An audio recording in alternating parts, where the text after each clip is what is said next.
No niin, kello 15 tässä teltassa alkaa kanava Tunnustuksellisen luterilaisuuden haasteet ja mahdollisuudet maailmassa, paneelikeskustelu. Jos olit menossa johonkin toiseen kanavaan, nyt kannattaa vaihtaa paikkaa, mutta jos tähän halusit, niin tervetuloa, olet juuri oikeassa paikassa. Ja muissa kanavissahan oli Martti Vaahtoranta siellä kertomassa, miten lohduttaa viimeisillä elämän lopputaipaleella ja diakoniatyöhön seurakunnissa kukaan kiinnostunut, kristillisestä lukiosta, ruotsinkielinen ja farsinkielinen kanava ja sitten lastenohjelmat. Mutta tosiaan me aloitamme tämän tilaisuuden laulamalla virren 164.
Muistutan vielä infotiimin puolesta, että teltassa on tosiaan vahva maskisuositus koronatilanteen vuoksi.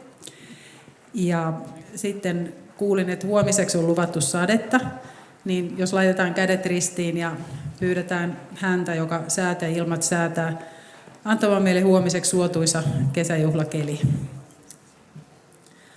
Rakas Jumala, pyydetään, että siunaat ja varjelet meitä huomenna täällä ja suot meille semmoisen sään, jossa voimme viettää näitä kesäjuhlien viimeisiä päiviä vielä hyvissä, suotuisissa ilmoissa.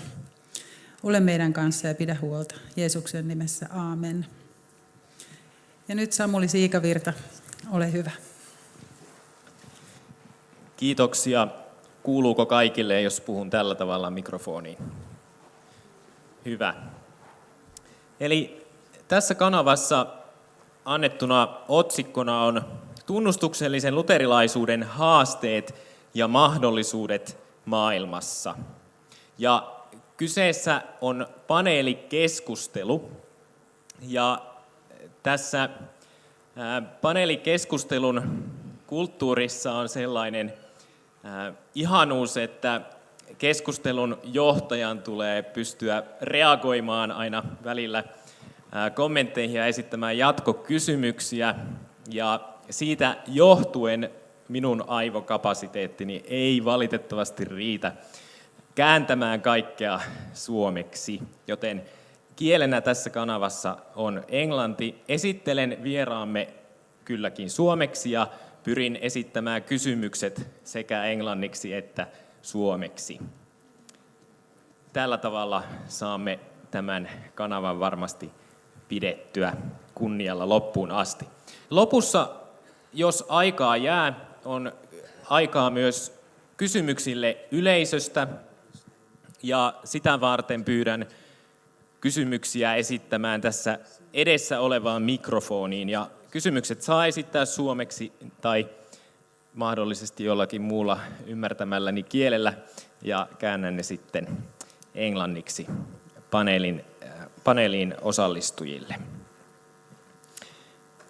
Tähän paneeliin on ilo saada mukaan kansainvälisiä vieraita, arvovieraita, sisarkirkoistamme ja ystäväkirkoistamme ja järjestöistämme.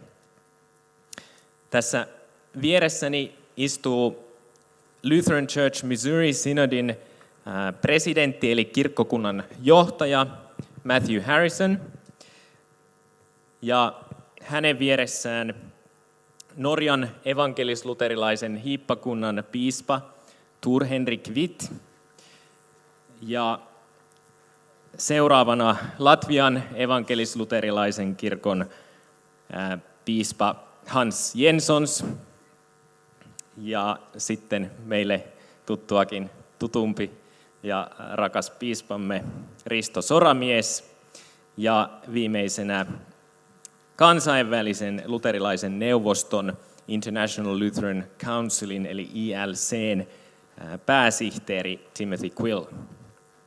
Tervetuloa, welcome to this panel discussion.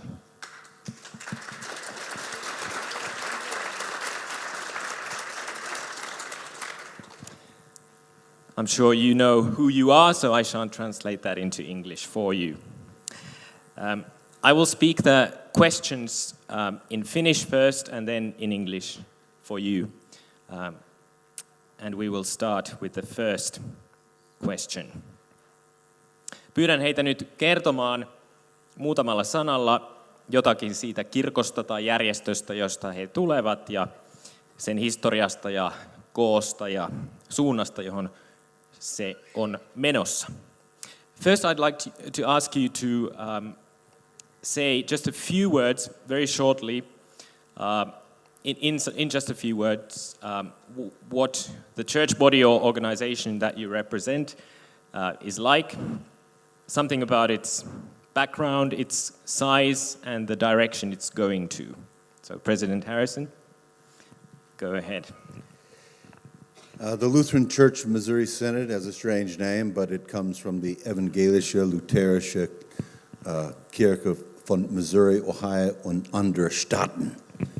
Missouri, Ohio, and other states. It has roughly 6,000 congregations around the United States.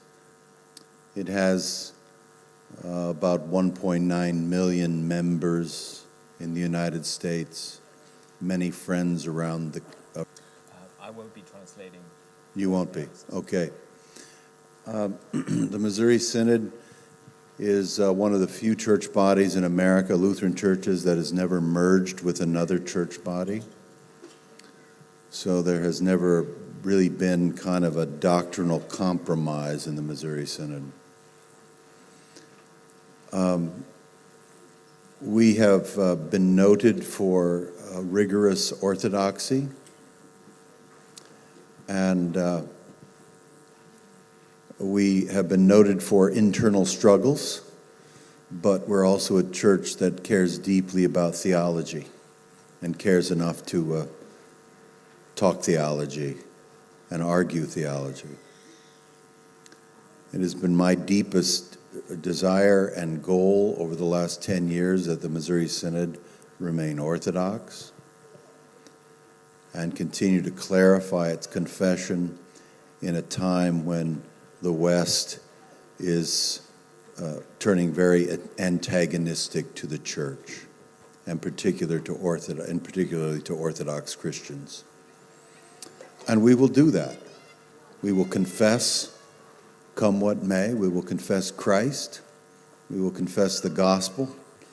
We will confess the full authority of the Holy Scriptures.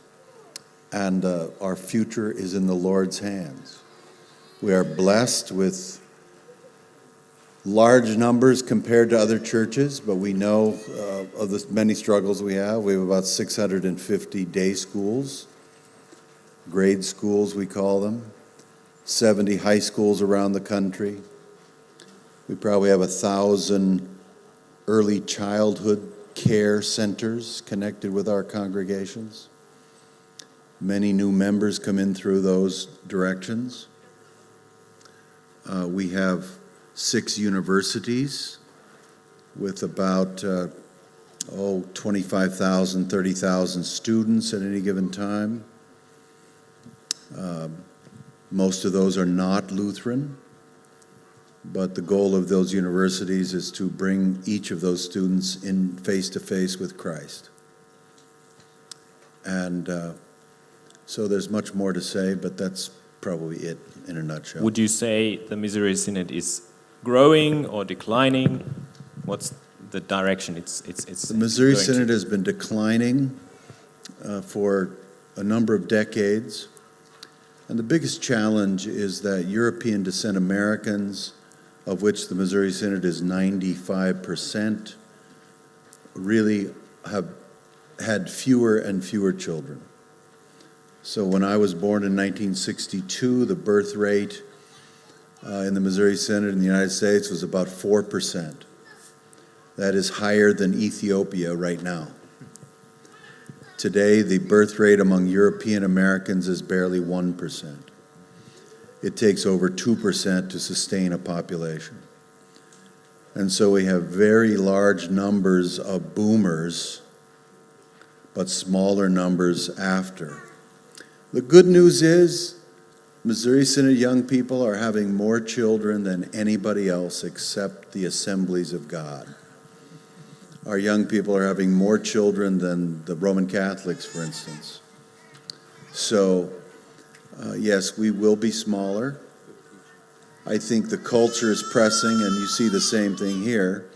We will have fewer and fewer Easter and Christmas Christians.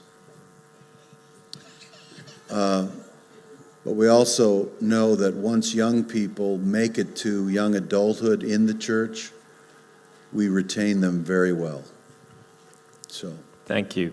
Ihan lyhyt tiivistelmä tähän alkuun suomeksi.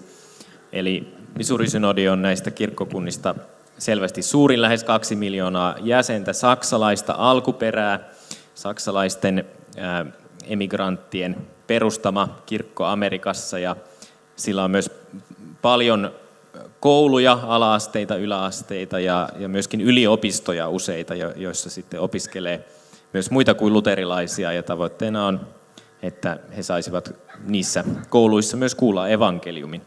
Mutta matala syntyvyys on johtanut siihen, että väkimäärä Missouri-synodissa myös vähenee. Bishop Witt, would you like to say something about your context, which is very different from the Missouri Synod, but it's good that we have this contrast. Well, I am quite aware that you have placed the largest and the smallest side by side, which illustrates how different the church lives in different places and under different circumstances. Our diocese consists by now of 4 congregations. We have just one paid pastor, and we are a minority in the minorities in Norway. But we trace our roots back to the 800s, when the first witnesses for Christ came to our shores as slaves, as captives of the Vikings and whatever they were. We do not know their name, but we can trace where they came and how they witnessed to Christ, through, for instance, through stone crosses on our shores. So happened, as in this country, that the church, reformed by the Lutheran doctrine, fell away from its teaching, scriptural teaching. And this was particularly evident in the 70s when the church, the highest church leader, the King of Norway, signed a law of free abortion.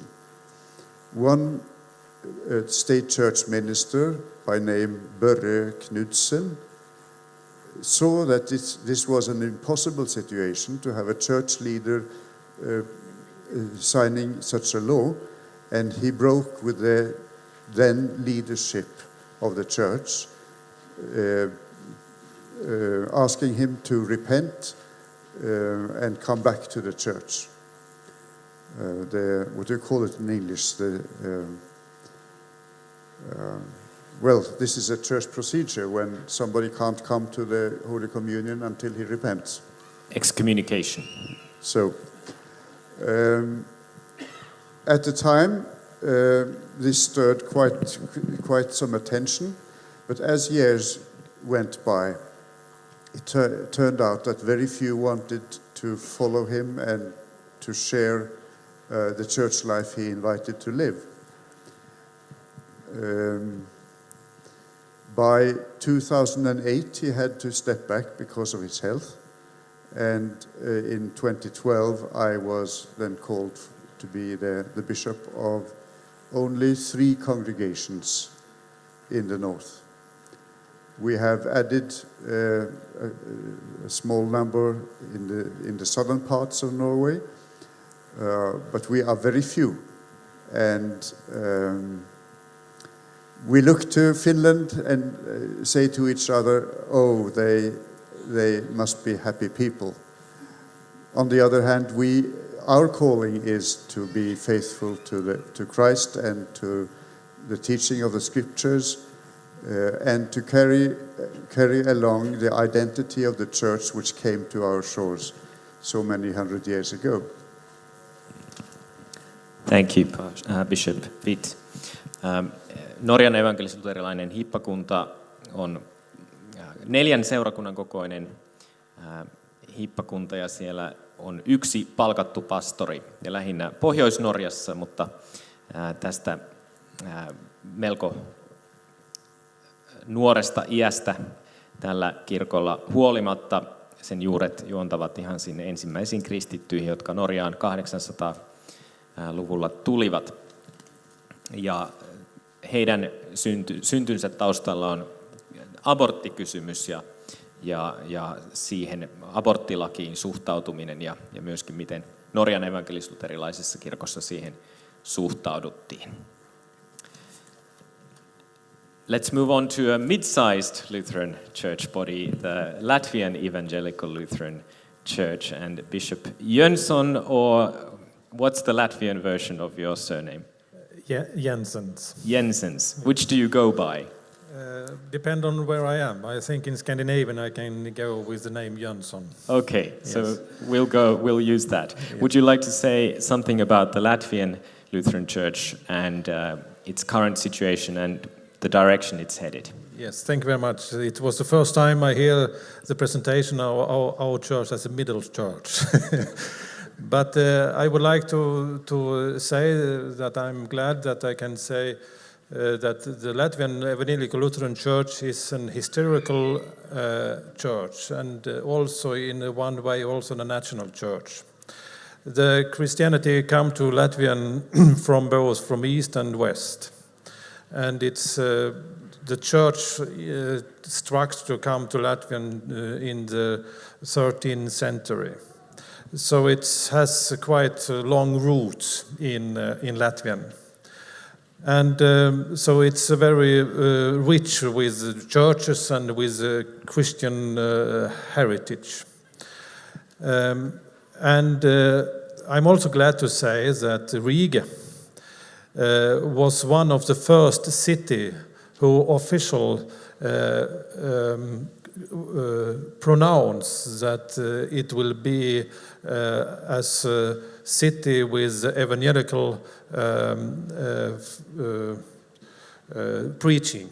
So the Reformation come quite quickly to Riga because it was close connected also to German. So the Reformation come very quickly to Latvian and has the roots there for a long time. And when I say national church, is that the Latvian as a nation was founded in 1918, little after you in Finland. And then in the beginning of 1920s, the Lutheran, the Latvian Evangelical Lutheran Church was established. The Lutherans was there before, and it was German speaking, but also Latvian speakings and so on. But then it became a Latvian Lutheran Church. And just as a little comment that there was two bishops in the beginning, because there was also a bishop for the German-speaking congregations. But that is another question, but just to show the history. As I said that I'm not born in Latvian, I'm not so old, so I wasn't alive that time, but it has been quite challenges for the churches during the 100 years the church has been a national church. There was always has also been struggle between liberal and conservative, also in the beginning. There was also a theological institution who was founded in the beginning to that it will be sure that the education will not only be liberal, what is became in the university and so on. So the struggle who we also can feel now has also been historical. And then it come also the occupation, the Soviet Union time, and everything has their challenges. I try to make it short, but just to point out some facts, so that if some is interesting to speak with me afterwards, then you know there is quite many to speak about. But when I come to Latvian, it was because of the Archbishop Jānis Vanag, who is a conservative Archbishop. And it was, now we take it for granted that he is the big bishops or the archbishops. But that he has also the history. Before him there was a liberal archbishop, and he suddenly died. And the Archbishop, he was a quite new pastor. And he was only 35 years old. And they put him, and there was how to say, a competition between him and a person who was for the Latvian church abroad, who has become more liberal. So already there was a struggle between the conservative and the liberals. But he didn't say that I will give you much money or something like that. He said that I will continue to be faithful to the scripture and so on. And he get only few votes more than the other person. And now he has been the Archbishop for more than 25 years. And he is still going strong. That was also why I come to Latvian. And I'm glad why I come to Latvian. And I'm glad to be now a colleague to him. But I also realize that the situation is all the way we have to be very careful, because we can't take anything for granted. We are very thankful that we have get support for the Luther Academy in many ways. It was also the Archbishop who take initiation to that. But we also, of course, struggle with secularization. And the church abroad, for example, they are coming back to Latvian. And they are small, but very active. But we are, in one way, the biggest Lutheran church in Latvian, with 300 congregation, with 120 pastors, 3 dioceses, 3 bishops, and about 40,000 members. But if you see at the population in Latvian, they usually said that about 500,000 or 700,000 they think they are Lutheran because their grandmother was Lutheran. Mm-hmm. So there is a heritage. There is also an equal amount of Catholics and almost an equal amount of Orthodox. So it's a very interesting climate in ecumenical sense also in Latvian. So I understand I have to short. Thank you. And isn't it true that your church is the only Lutheran church that used to ordain women but stopped? Yes. I thought also to mention that, and that it was that, as I said, the former archbishop, he died, and he ordained some women. And then the archbishop said before he became elected that I will not do it. So from 1993, he didn't ordain any woman, but it was not forbidden. And only 2016, we make a precisely correction in our constitution that we only make one word. We change one word from that a person who has that and that education and has that and that can be a pastor, can ask for to be tested or to come be a pastor, to a man. And that get a huge reaction in the Lutheran World Federation, because as a historical church we are also a member of that. And then it was the second. First we get the archbishop who didn't ordain, and now we are the first church who get in that direction. Not that we open up, but we close. Thank you. Hyvin lyhyesti. Latvian luterilaisen kirkon koko on noin 40 000 ihmistä, ja Latviassa on suurin piirtein yhtä paljon aktiivisia roomalaiskatolilaisia ja ortodokseja, mutta suurin osa latvialaisista, latvian kieltä puhuvista jollakin tavalla assosioituu tähän historialliseen kansankirkkoon siellä. Ja Latvian evankelis-luterilainen kirkko on ainoa, ainakaan meidän tuntemamme luterilainen kirkko maailmassa, joka aikaisemmin vihkinaisia papeiksi, mutta sitten lopetti sen 90-luvulla ja nyt on tehnyt vuonna 2016 virallisen päätöksen, että näin ei myöskään jatkossa toimita. Ja tämä kirkko on myös poikkeuksellisella tavalla verkostoitunut. Tämä on nyt minun oma lisäykseni. He ovat kirkollisessa yhteydessä Missouri Synodin kanssa, mutta myös luterilaisessa maailmanliitossa, eli vaikka Suomen evankelis-luterilaisen kirkon kanssa virallisesti yhteydessä, joskaan ei ehkä niin paljon käytännössä. Mielenkiintoinen ekumeeninen tilanne.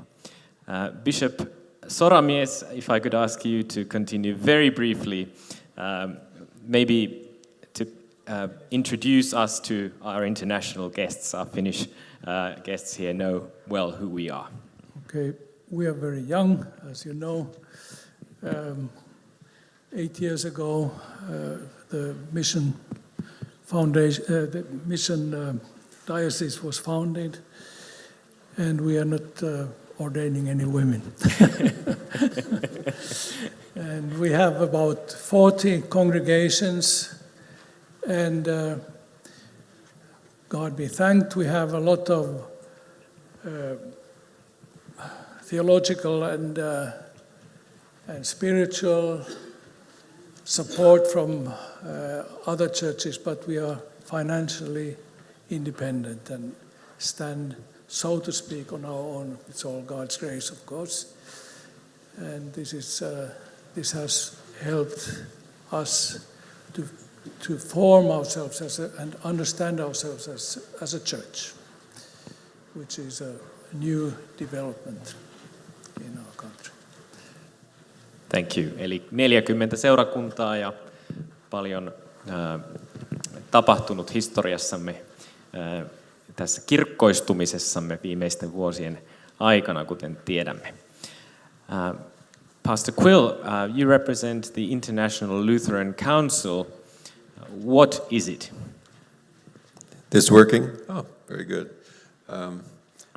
The council was organized, it was established in the 50s after World War II, along with about the same time as the Lutheran World Federation. They both have roots that go back in ecumenical work and stuff further, but this was as organizations, they were actually established.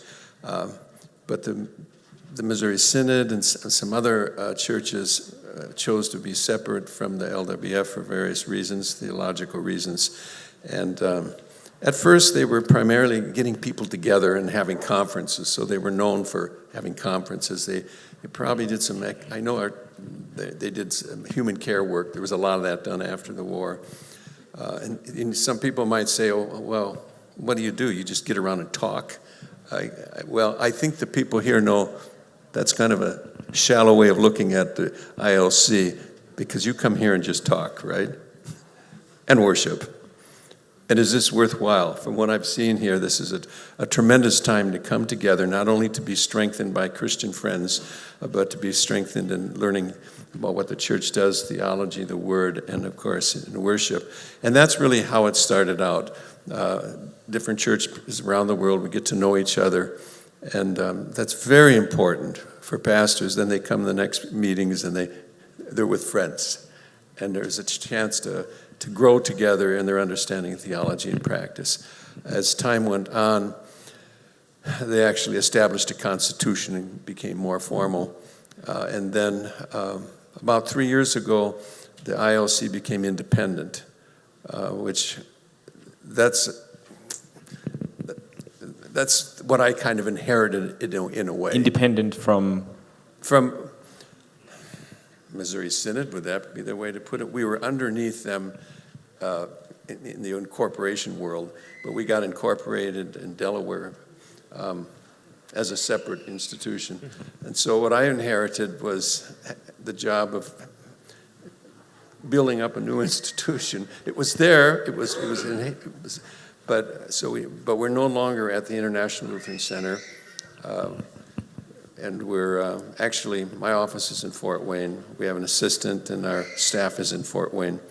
And but to be clear, we're not the seminary. My office is at the seminary because I'm emeritus and I get free place to work. And but we're in Fort Wayne, And I compare it to when you have a child, they grew up and they leave the house, and you have to train them. And we've been trained by the Missouri Synod it's time to grow up. And how many church bodies are members? There's 60 church bodies, and about 7 million members, and it has been growing quite a bit recently. What is the largest member church at the moment? The largest church? Is it the Missouri Synod, or Yes. do we have an African edition already? That's a good question. We're not the largest anymore, are we? Let's just say we are. Okay. Because we have Madagascar. Yes. And that's been a big change. It's a lovely change. So one of the things that we do is we are organizing conferences to build up these new churches. But I think that's the second half when we're supposed to talk Sure. about the challenges. Thank you, So- Reverend Quill. But I have to add that we've been great. President Harrison has been really helpful because we're independent now, but like the teenagers who move out of the house, sometimes we go back and want to move back home or need some help from mom and dad. And the counsel that we need and the advice that we get has been, I don't know why he is my president, so that's why I'm being nice right now. But he's been very helpful, and Lord knows I need it because this is a new area for me. Thank you. Eli kansainvälinen luterilainen neuvosto koostuu tai sen jäseninä on luterilaisia yhteensä noin 7 miljoonaa. Muistankohan oikein 60 eri luterilaisesta kirkosta ympäri maailmaa. Ja alun perin Missouri-synodi oli suurin, mutta nyt Madagaskarin luterilainen kirkko on liittynyt ja se on vieläkin suurempi kuin Missouri-synodi. Eli painopiste on siirtymässä eteläiselle pallonpuoliskolle. Se alkoi tällaisena tunnustuksellisten luterilaisten konferenssikerhona, voisi sanoa, niille, jotka eivät halunneet liittyä luterilaiseen maailmanliittoon, joka oli huomattavasti liberaalimpi. Mutta se on sittemmin saanut tällaista muodollisuutta osakseen ja siitä on tullut muutakin kuin konferenssin pitämistä. Yhteistyötä ja toinen toisensa tukemista siihen kuuluu, mutta kuitenkaan jäsenkirkot ILC:ssä eivät ole automaattisesti kirkollisessa yhteydessä keskenään, vaan siitä pitää sopia erikseen. Se on erona LML:ään esimerkiksi. Okay, let's move on with our panel discussion. I have a bunch of questions here. I was thinking that maybe I can be ambitious, but it's always the case when interviewing theologians that there isn't enough time. So let me skip a couple and go straight to your mistakes. What mistakes have confessional Lutherans made in your particular context that we all could learn from? Because we can learn from each other's mistakes as well. You don't have to reveal any embarrassing details from within your church body, but you can be as general as possible. What has been done wrong? What should be done differently? Eli suomeksi kysyn, minkälaisia virheitä tunnustukselliset luterilaiset ovat kussakin kontekstissa tehneet ja mitä niistä virheistä voitaisiin oppia? Could I talk about their mistakes? Sure. Just remember the 8th commandment. I can't believe I just said that to the president of the LCMS. Look, we are all nothing but poor sinners. And the Missouri Synod has made as many mistakes as there are congregations and pastors. We have infamous mistakes where post-war Missouri was drifting toward liberalism, really toward one Lutheran church in the USA, toward ordination of women, toward homosexuality, it was all up for grabs already in the 1960s at our Concordia Seminary, St. Louis, and about half of the faculty were that way at the other seminary.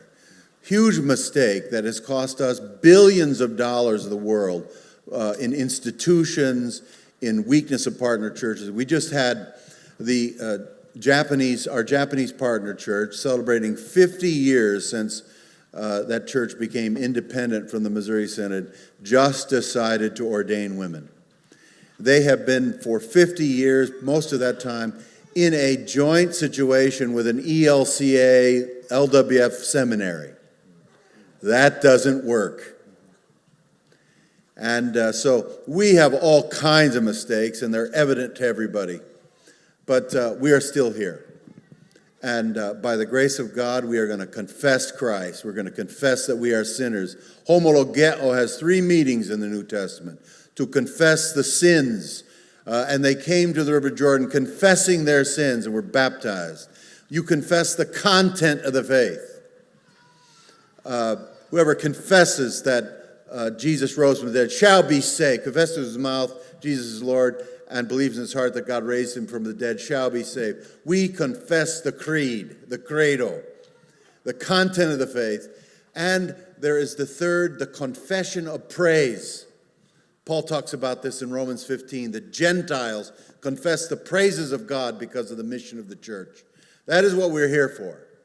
And to the best of my ability, and there are weaknesses everywhere, but to the best of my ability as overseer, as the episkopos of the Missouri Synod, I will call the church to be faithful to who it says it is on paper, a confessional Lutheran body. That is Missouri's vocation.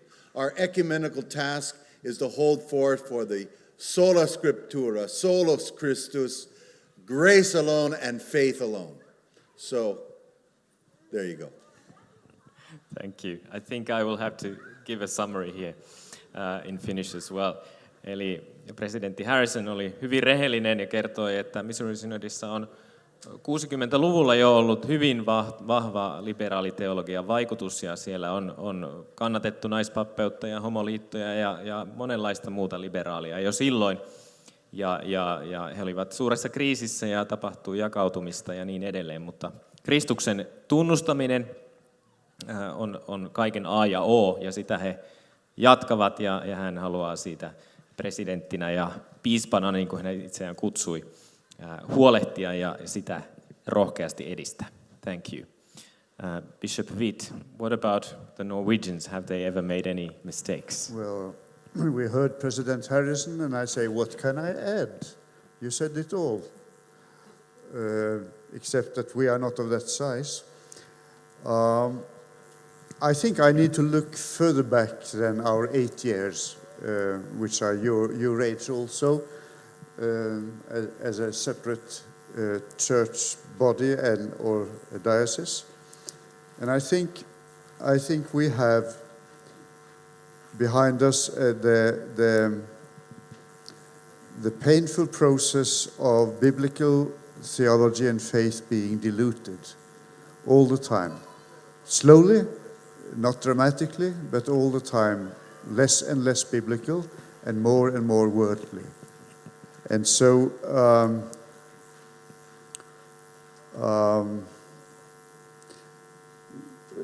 we had some opportunities. We had a professor of good standing in the 50s in our church who was a pupil of Hermann Sasse, and many pastors learned good theology from him. But the state church system particularly, and also maybe some of our pietistic tradition, diluted them over years. And so we have ended up in the misery where we are now. Talking about myself and my generation, I think we didn't see how severe the situation was early enough.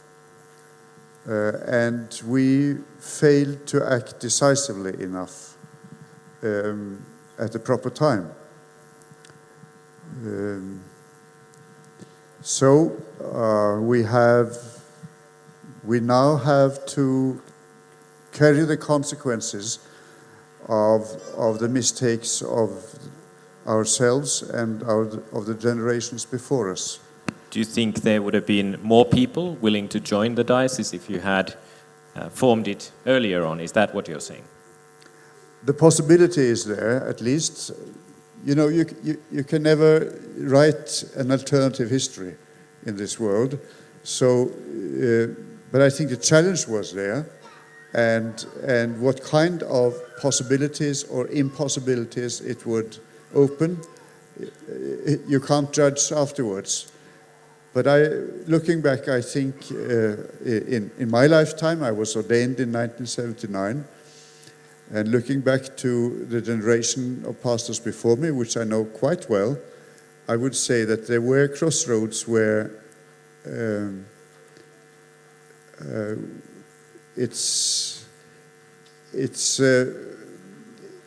it comes to me that maybe one should choose the other road. Thank you. I think that's enough. It would be enough for each one of you to say or name one thing, one major thing to save time. Piispa Witt mainitsi muun muassa, että ehkä olisi pitänyt tehdä jotakin jo aikaisemmin siinä Norjan kansankirkon liberaalisoitumisen ja hajaannuksen tilassa, ja kysyin jatkokysymyksen, että olisiko silloin saatu kenties enemmän ihmisiä mukaan tähän hiippakuntaan, niin vaikeahan sitä on jälkikäteen mennä toki sanomaan. Mutta liberalisaatio alkoi Norjassa tehdä tuhoisaa työtä jo hyvissä ajoin.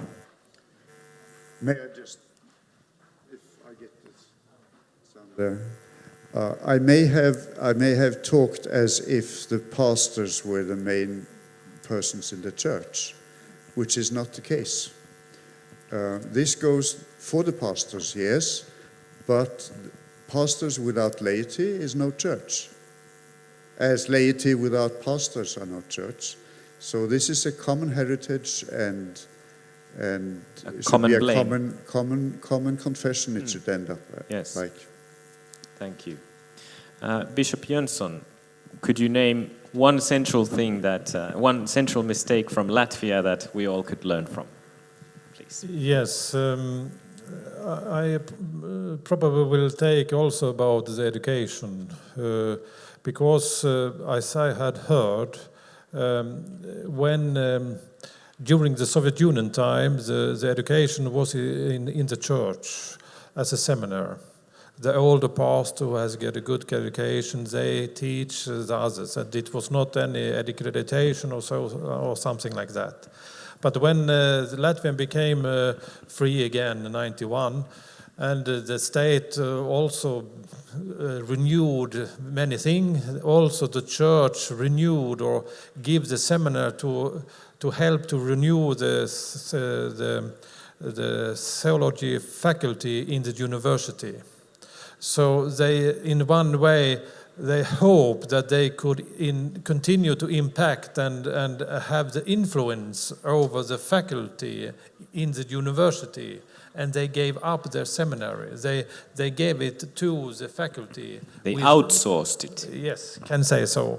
And then when it became clear that the liberal power or the ideology take over, then it was need for found what we call now the Luther Academy.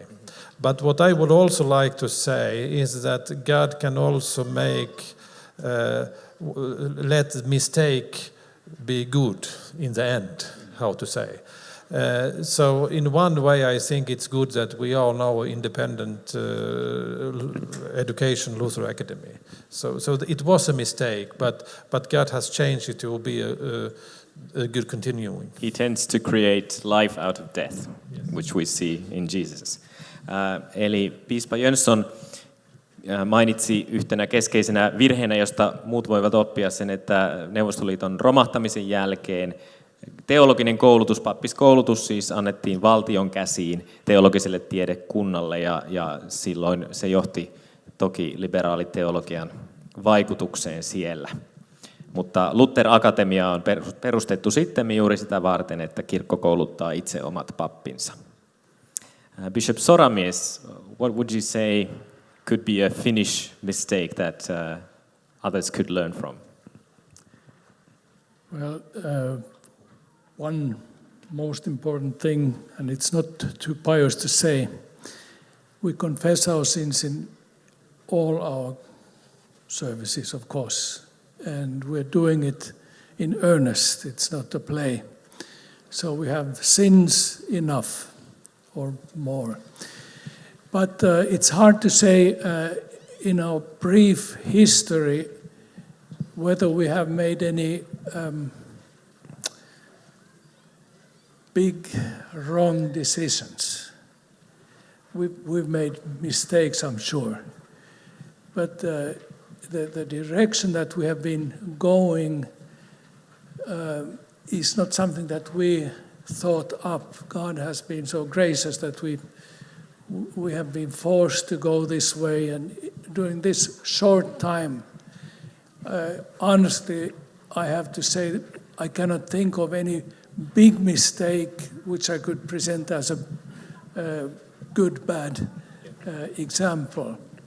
And this may sound arrogant. It's not meant arrogantly. We can tomorrow, probably not because we get a new bishop, but tomorrow even make a major blunder. You know, we're capable of that. But God has guarded our way so that I cannot think of any big wrong decision or mistake. Haluaisitko itse kääntää itseäsi suomeksi lyhyesti? Niin, että Jumala on varjellut meitä sillä tavalla, että me kyllä joka sunnuntai tunnustamme syntimme ja ihan tosissaan. Se ei ole pelleilyä ja se on kauheita, että meillä on syntejä, mutta se on hienoa, että meillä on paikka, missä ne tunnustetaan ja saadaan anteeksi. Mutta tällä tavalla, jos ajatellaan sitten päätöksiä meidän kirkon kulkua ja kehitystä ja suuntaa, siis tämän lähetyshiippakunnan, niin en osaa nyt rehellisesti sanoa, että meillä olisi joku semmoinen hyvä esimerkki meidän virheestämme, josta toiset voisi oppia. Me on tehty monia pikkuvirheitä ihan varmasti, mutta Jumala on jollain tapaa tähän mennessä pakottanut meidät tähän suuntaan. Ja tietysti jo huomenna me saatamme tehdä ison virheen, tosin tuskin, koska me saadaan hyvä piispa, mutta ymmärrätte siis, me olemme kaikkeen pahaan ja tyhmään ja syntiin ja virheisiin yhtä helposti lankeavia kuin kaikki muutkin, mutta en osaa sanoa meidän menneisyydestä sellaista esimerkkiä. Kiitos, thank you. How about General Secretary Quill, if you zoom out, because you have the bird's eye perspective of all confessional Lutherans, is there one thing you wish we all did differently? No, because I already formulated my thoughts, so I want to say what I want to say. Okay. On your previous question, the ILC is not a church, so as they go through individual churches, which they can be accountable for as bishops and see their history, we got 60 histories, and so I can't go through and point out everything wrong that everybody knows because I don't know it. So it's not the ILC is not a church, nor am I a bishop.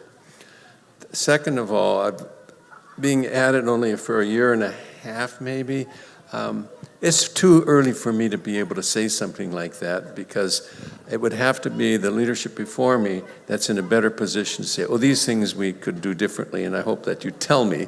But I'm not going to sit here and tell you what you did wrong because I'd end up looking very foolish because I just don't know all the details of that. That's fine, thank you. Eli melko tuoreena pääsihteerinä pastori Quill ei halua nimetä mitään ILC:n tekemää yksittäistä virhettä. Ehkä sellaisia ei vielä löydy ja he eivät ole kirkkokunta, joten hän ei sillä tavalla voi vastata jäsenten mahdollisista virheistä. Mutta mennään sitten niihin asioihin, joita tehdään oikein. Let's move on to the things that we are doing right. If you had to name one thing that your church body is doing right that you wish others also did or did better, that you would perhaps like to teach others, what would it be? I wouldn't presume to teach others, but Lutheran missions lead to Lutheran churches, both domestically and internationally. And we are living in a golden era in the Missouri Synod for missions. and especially international mission. It is booming. We have now, through one seminary in the Dominican Republic, provided 25% of all confessional Lutheran pastors in Central and South America. We have, with the Latvians, the Livonian Project in Europe, offering a degree in theology for ordination. In the EU, through seminars and online training. These are all church planters from Italy to Romania and many other places, Pakistan, all going on right now, 40 of them. 40. It's a fabulous moment to be who we are. And if we just dare to reach around the world, partner with our friends, and help where we can, it's terrific. It's a moment like none other. You are doing something right there. Eli Missouri-synodissa on valtavaa lähetysinnostusta ja siellä on noin 40 tällaista lähetysprojektia ympäri maailmaa. Ja uusia luterilaisia kirkkoja perustetaan ja partnereita, yhteistyökumppaneita löytyy ympäri maailmaa. Mihin vaan mennään, niin siellä asioita tapahtuu. Thank you. Bishop Witt, would you like to add something from the Norwegian situation? No, what should I say? I mean, being such a micro diocese as we are, I'm not sure if you need to learn this from me, but I may like to remind you of the roots of the church. We were not established 8 years ago, or 50 or 250 or whatever ago. If we belong to the church, we belong to the church which was established at Pentecost. And I think we need to bear this in mind very clearly. We are not a small church amongst big churches, but we are the church, as long as we keep to the Holy Scripture and the Holy Sacraments. And so, being such a small diocese, which we are, I keep reminding myself that we are a small diocese which is part of Christ's church over all the earth. And then I try to teach myself, at least, that God is the one who is able to do immeasurably more than all we ask or imagine, according to his power that is at work within us. And to him be the glory in the church and in Christ Jesus throughout all generation. So staying hopeful even when the church is small and trusting in the power of the gospel. Because the church is large. Yes. And we're a part of it. Exactly. Eli sen voimme oppia Norjan kontekstista, että vaikka olemme pieniä, niin kuulumme isoon yhteen pyhään ja apostoliseen ja yhteiseen kirkkoon. Ja olemme sillä tavalla osa jotakin suurta ja Jumalalle kaikki on mahdollista. Bishop Jönsson, what could be a Latvian lesson for the world? Yes. Maybe I will mention it's maybe sound little not so funny, but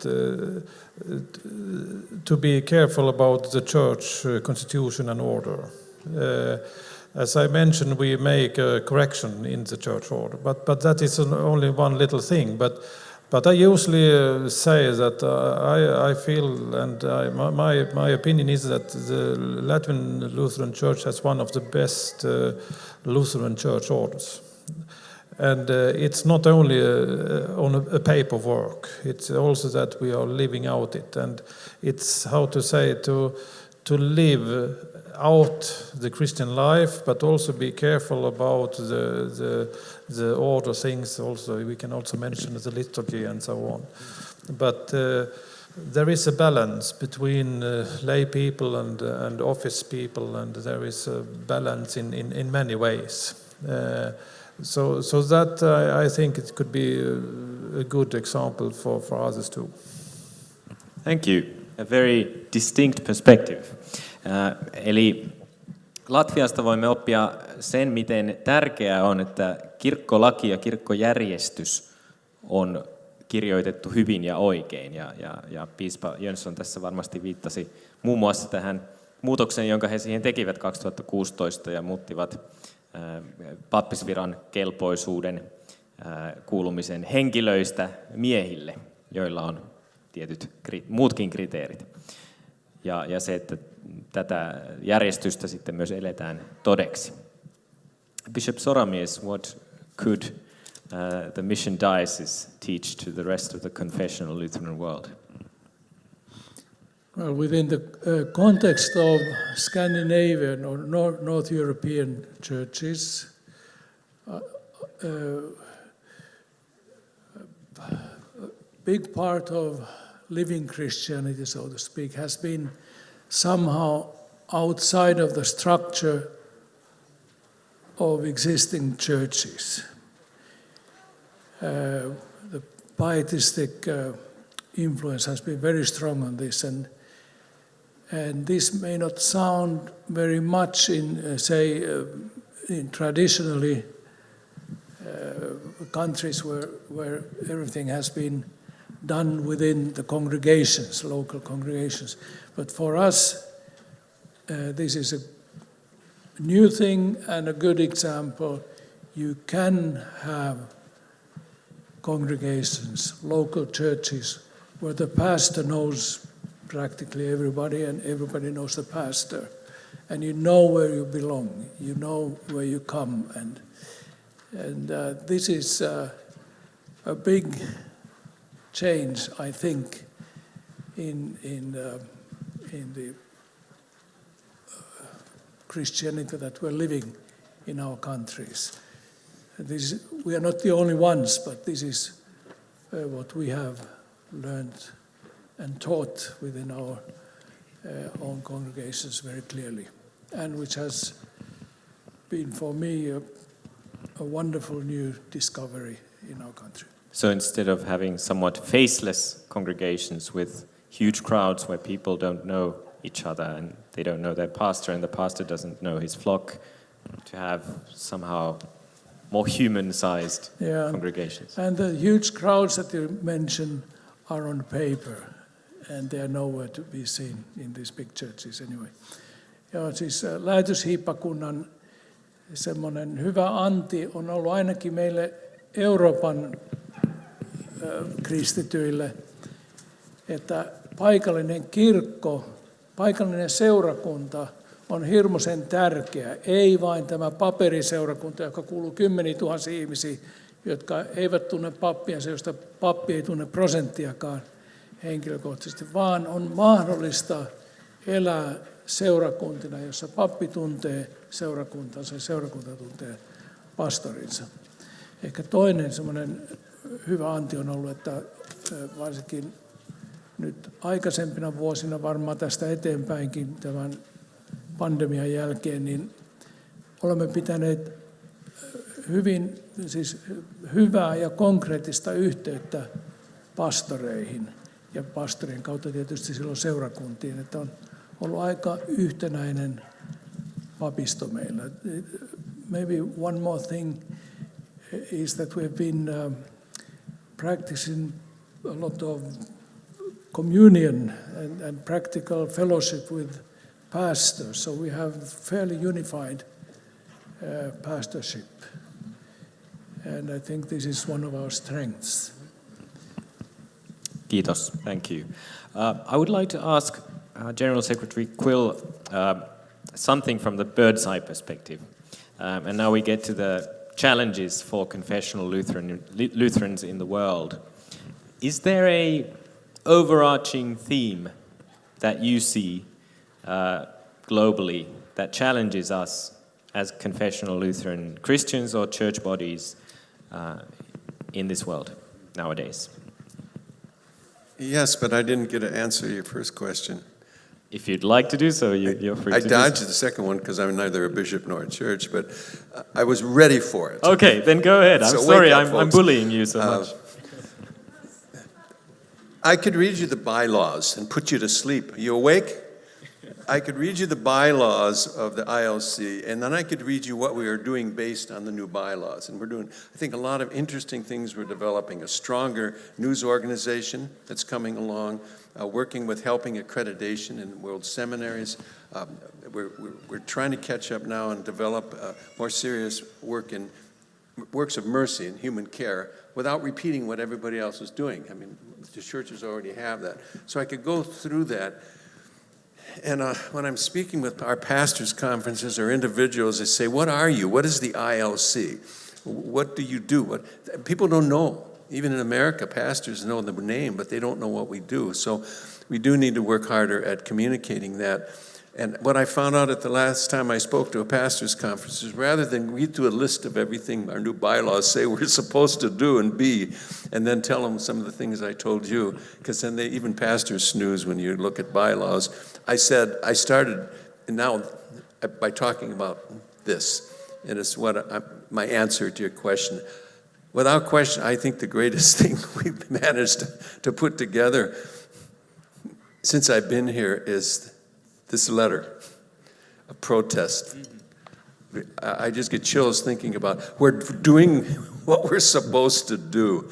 And when I got up and told pastors, a lot in America didn't know what was going on, all of a sudden the bylaws become clear. We exist to strengthen the theological capacity of our churches. We exist to build the theological unity of the churches. And what better way to do this than to stand up and help a church when their pastor and their church is being persecuted. And that gets their attention. And, so that's something what very concrete. I'm really, I shouldn't say I'm proud because I'm a humble Norwegian. That's what I am, I'm sorry. Thank you for doing that. Hän viittasi tähän vastalauseeseen ja kannanottoon koskien kansanedustaja Päivi Räsäsen ja Juhana Pohjolan tätä syytettä, jonka kansainvälinen luterilainen neuvosto julkaisi toissa päivänä. Se on myös Lähetyshiippakunnan nettisivuilla uutisena ja linkkinä tämä suomenkielinen käännös ja lähetetty muun muassa YK:hon ja Suomen valtakunnan syyttäjälle ja niin edelleen. Ja Quill tässä totesi, että juuri tällaisia asioita ILC on kutsuttu tekemään ja puolustamaan totuutta ja puolustamaan jäsenkirkkojaan ja sen papistoa. Now, without going through all of you,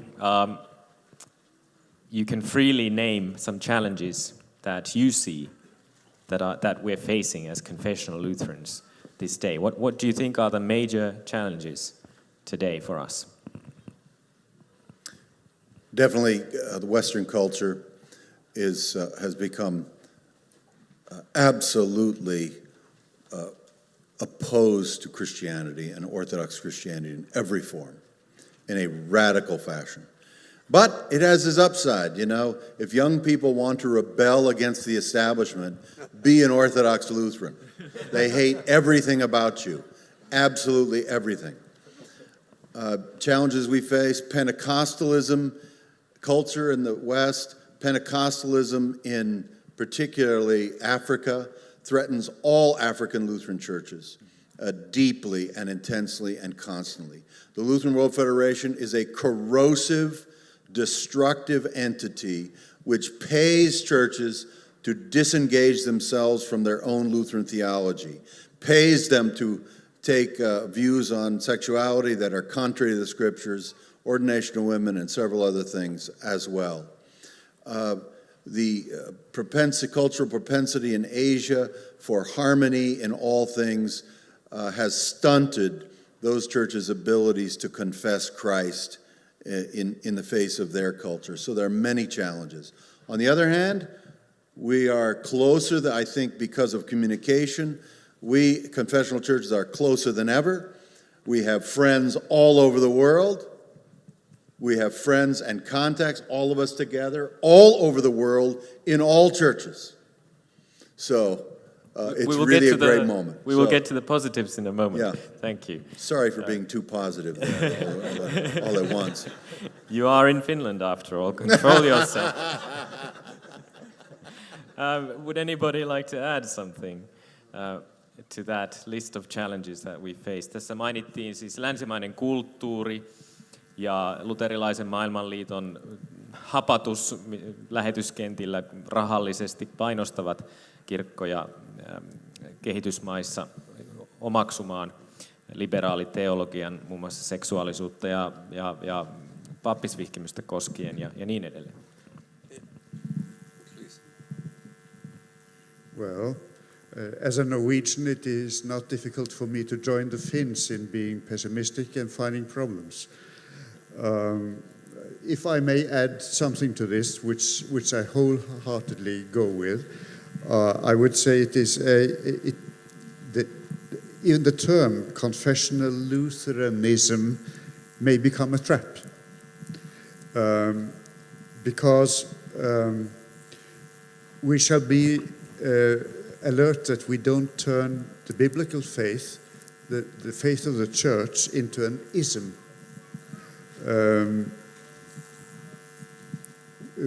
We are the one holy, apostolic, and in the right sense Catholic church in the world. We are not a fragment. We are not an odd organization or somebody who holds weird views. We are those who confess Christ, as President Harrison said, and doing so, we aren't, and we don't. We proclaim the faith and confess it.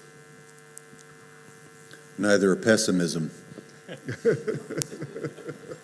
Eli emme tunnusta mitään ismiä, tai luterilaisuus englanniksi on ismi, vaan tunnustamme Kristusta ja emme ole mitään uusia outoja tyyppejä, vaan olemme näitä apostolisia ja katolisia kristittyjä siinä sanan katolinen oikeassa merkityksessä, eli yleismaailmallisia yhteisiä. I think Quill first. I might as well, because it was going along with what you said. I had two things scratched in the paper after I sat down here, and one was Pentecostalism, or at least enthusiastic worship, Schwärmer worship, and rather than alive, beautiful, liturgical worship that really delivers the word, like we've seen here.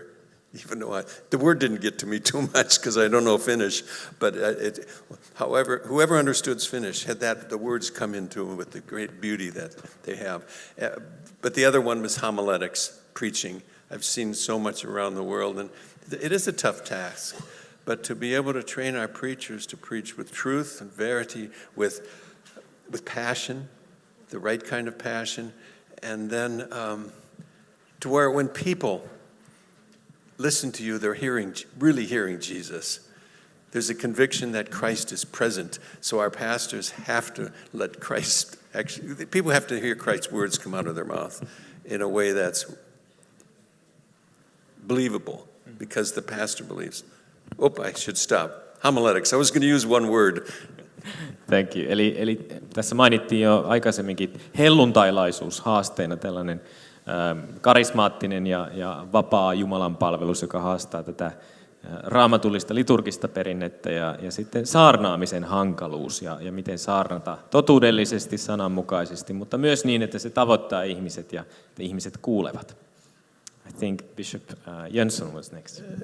Yes, I can only emphasize some things that already had been said. I think it's very important that we are, as Lutheran and also confessional Lutheran, that we are keeping together.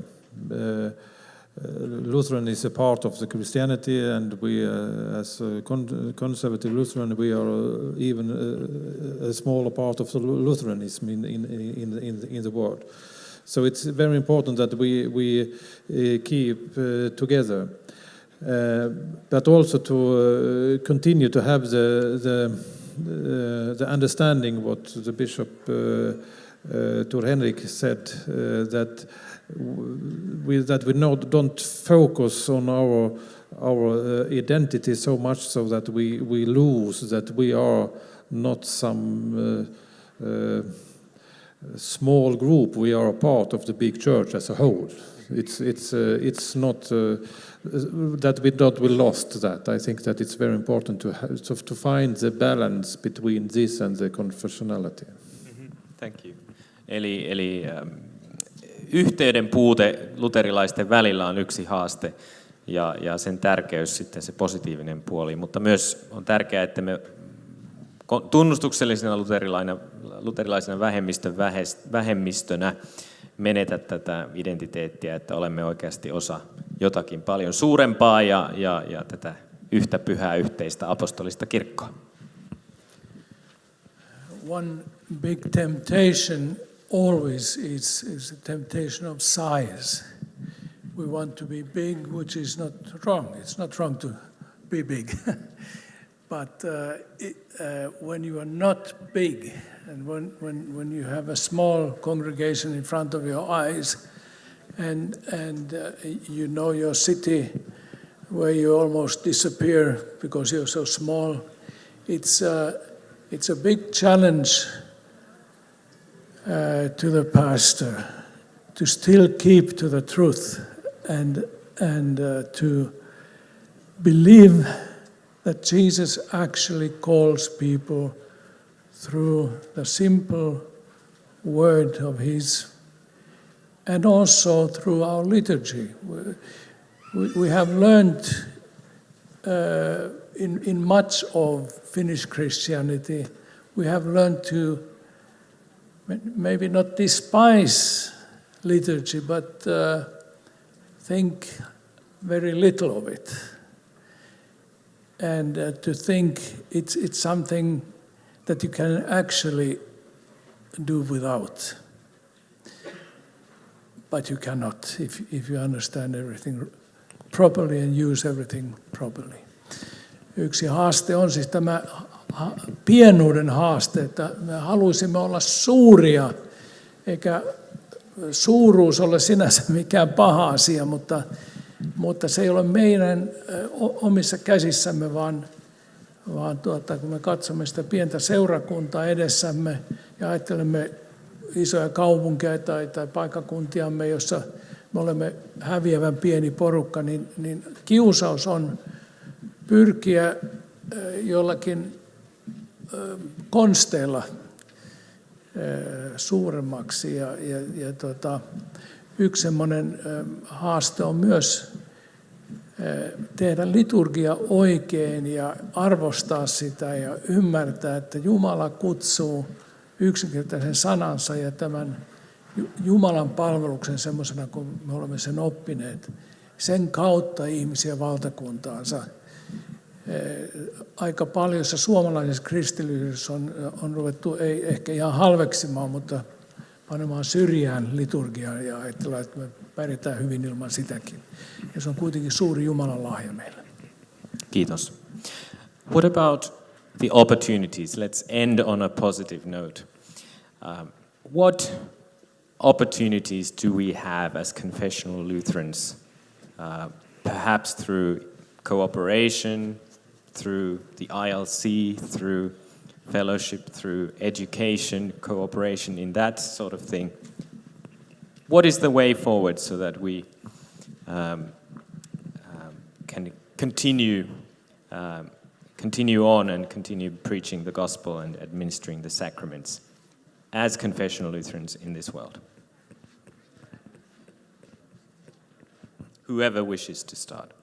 What opportunities do we have? I've got one. I got a good one.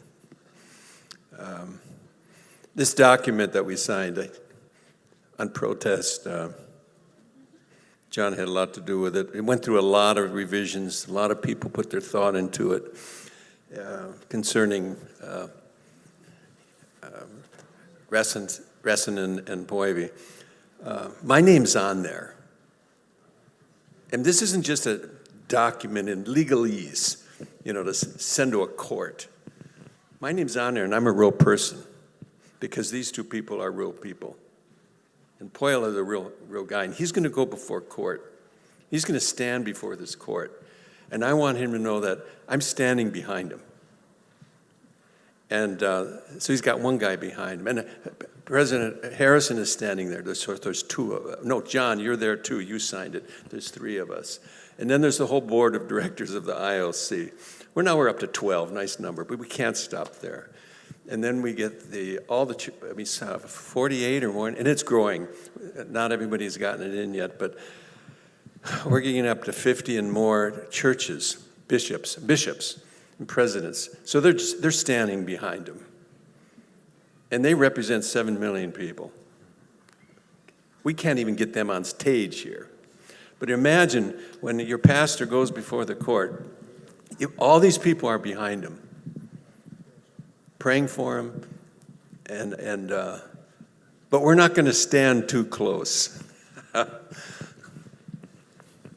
Because there's people here, I've seen this place was full today when he spoke.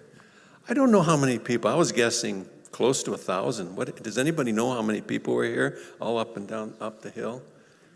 We can't stand too close because we got to leave this gap in there for all of you, because you're the ones that deserve to stand behind him, the closest, not us. So we're behind you and we're behind him. And all these signatures and these people are real people with real prayers and real love for your church.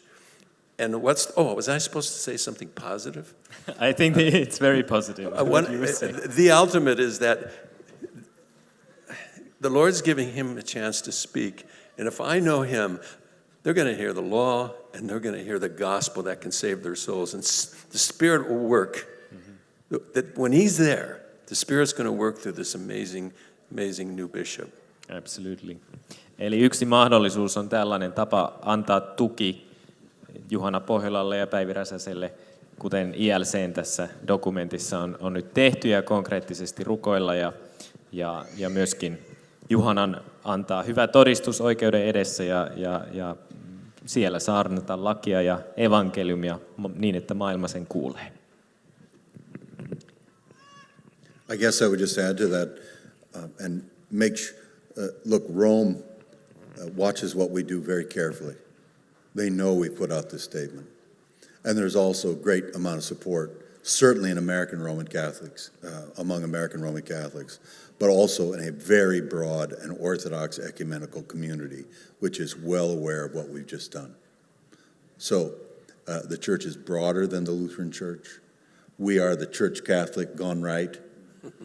The church is wherever Christ and his word and sacraments are, and a much broader community than just the 7 million stand with you.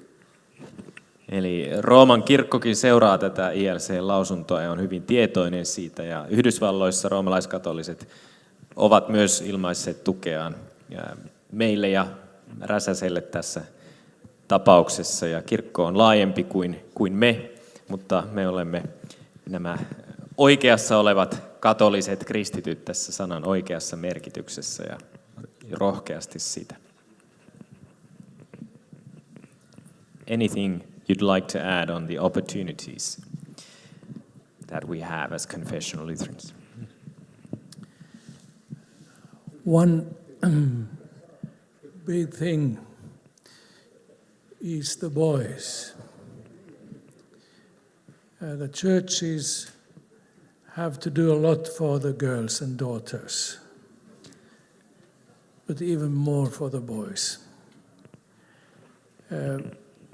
And this is if we forget the boys and their education, taking care of them, having all sorts of activities for them also, of course, but especially teaching them God's word, teaching them to be men. If we don't do this, the church is lost. And this is, of course, a big challenge, but at the same time, it's a big opportunity because there is a void. We can try to fill the void, and at least in our homes. all fathers here, or grandfathers, or great-grandfathers, and as myself. Don't forget this. Teach your boys and girls, of course, also, but boys, the catechism, God's word, and give them an opportunity to become Christians, true Christians. And another thing, great opportunity. I have Christian friends, Pentecostal or charismatic, who, when they have a meeting, they always pray for God's presence and they expect God's fire to come upon themselves. A friend of mine told me, we had a great meeting and we were praying, and then God came. He says, I said, why are you still alive? Now, our great opportunity is tomorrow we will have altar here, and the bread and the wine.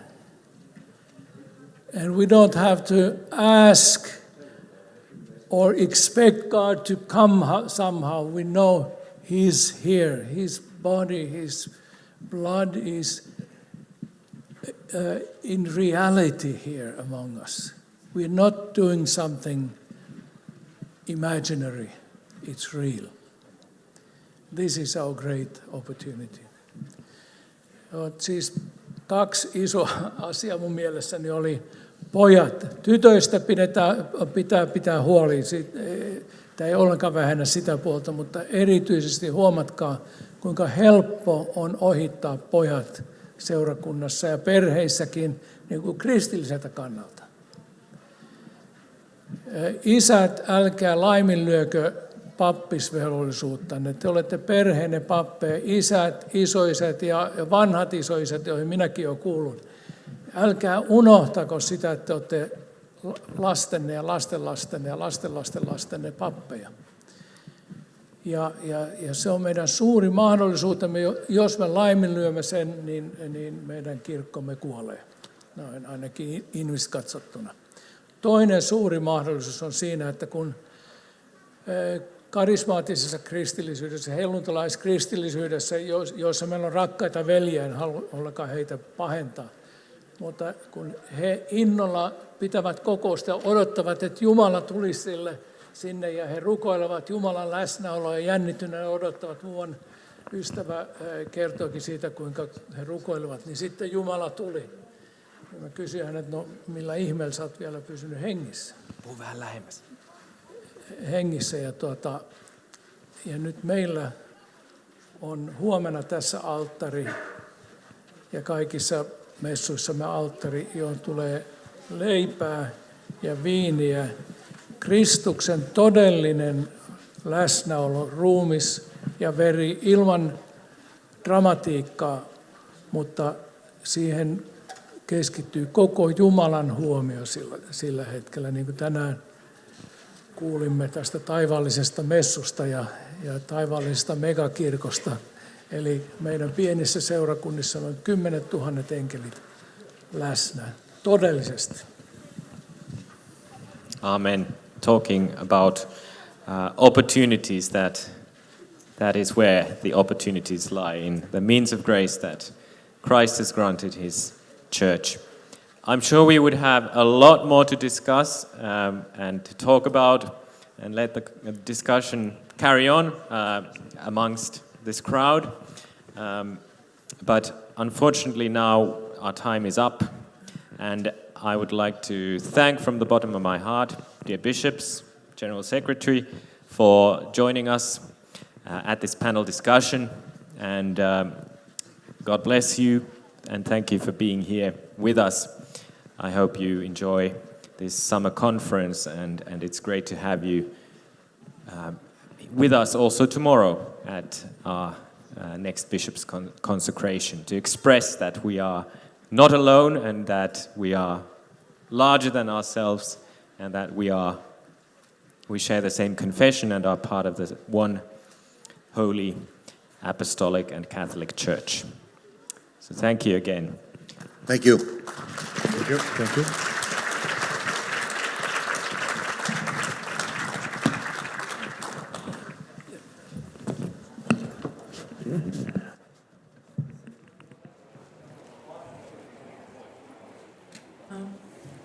Kiitoksia. Thank you. Kello 18 palaamme tänne. Täällä alkaa koko perheen iltajuhla ja luvassa on todellakin jokaiselle jotain. Puhujina Mailis Janatuinen, Ilkka Pöyry, ohjelmavastuussa Eero Pihlava ja Kalle Väätäinen. Juontajina Miika ja Mari Nieminen tuolta Porin Sakkeuksen seurakunnan paimen ja hänen vaimonsa. Mutta ennen kuin tänne tullaan, niin meillä on ruokatauko. Käykäähän tutustumassa telttoihin, pyhäkoulu, nuorisolapsityötelttaan, kirjatelttaan. Siellä on kirjauutuuksia ja kuulemma hyviä tarjouksia. Ja infoteltasta käykää taas ostamassa ruokalipukkeet ennen kuin menette syömään. Ja tässä itse asiassa tilaisuuden päätteeksi on vielä tarkoitus laulaa virsi 813, joka on voimakasta rukousta. Ja siunaamme ruokamme sen saman virren mukana. Kiitos.